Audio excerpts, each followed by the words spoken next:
Today I am going to speak in general about Sahaja Yoga and Kundalini awakening.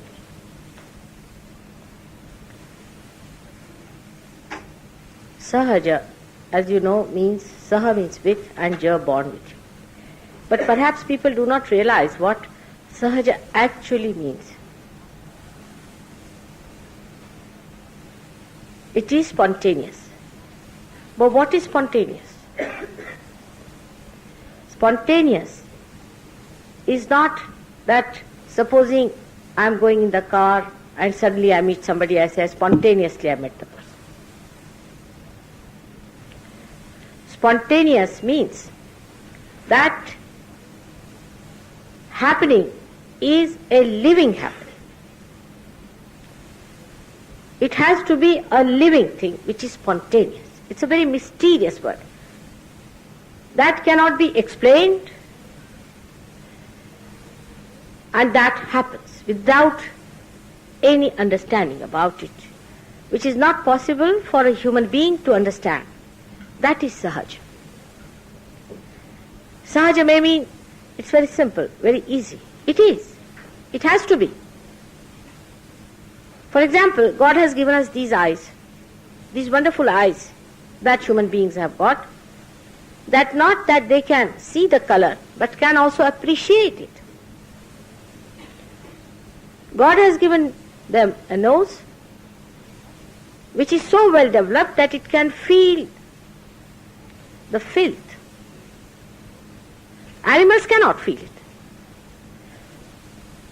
You have become a human being, I have become a human being, and everybody has become a human being. Become.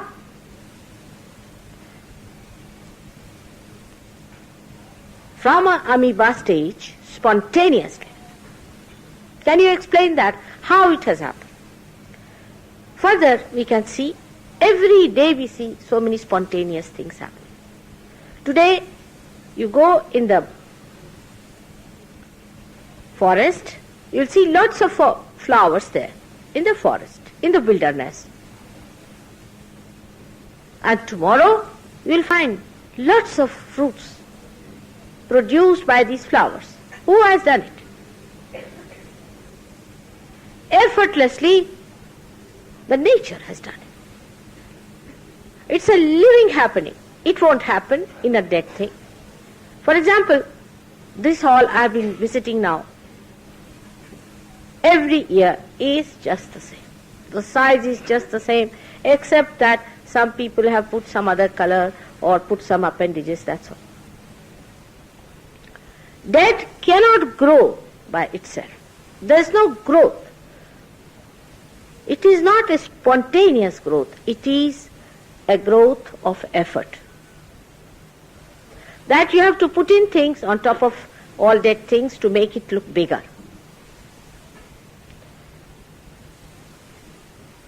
In all the living things,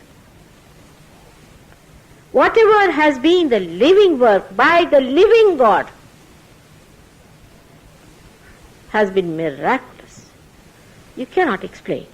But we have taken everything for granted. For us it doesn't surprise us that today we see a flower, tomorrow a fruit. We see a little seed growing into a huge big tree, and we are not surprised at it. Not at all. It's being taken for granted. This is the living work. See the system, the whole system of nature is in such a balance. Such a balance is maintained. It creates different types of seasons, one after the another. The sun moves from one tropic to another. It creates seasons. The trees are laden with leaves, and suddenly the trees are left without them. All the leaves fall off automatically because the sun is going on the other tropic. But the leaves have to fall down on the ground. Why? Because the nutrition of nitrogen has to go to the Mother Earth to be resucked by the tree. All this circle has been built up, you see, in the universe. how things are happening, we never even bother to see. We have been taking full advantage of God's love for us. Out of His spontaneity, He has created us, and also He has created us in such a way that we can enjoy His spontaneous love all around us. But we try to see God. We try to see God in dead things. If somebody has a big house, people think God has blessed him.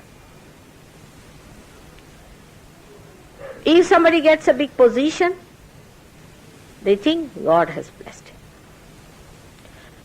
But we never realize that these things, which are not spontaneous, which are through effort, have been achieved, are of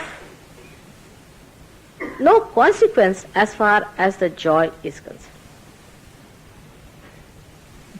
You give some money to a person who is not used to money.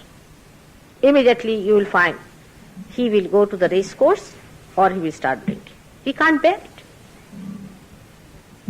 When the riches grow too much, you see what happens. Affluence creates such a problem. You have known that now. You are very aware of it.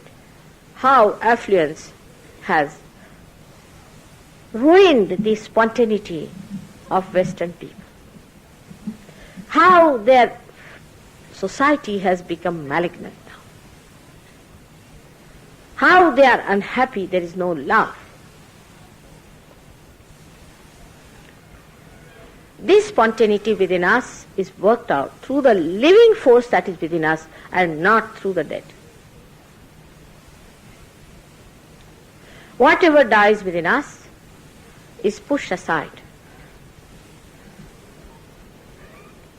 Sahaja Yoga is the culmination of that living work, by which you have become a human being, and now the time has come for you to become a self-realized personality. The time has come. Many people asked me today in the press conference, what is your purpose? What is your mission? It's most surprising, as they ask all the political leaders, they were asking me. The time has come. The time has come for you to get your self-realization. You are ready for it now. This is the time when the chaos is at its maximum level, where people understand that these pursuits of wealth, of power, and other emotional possessions are of no value. Where the pressures and the tensions are so great that man is seeking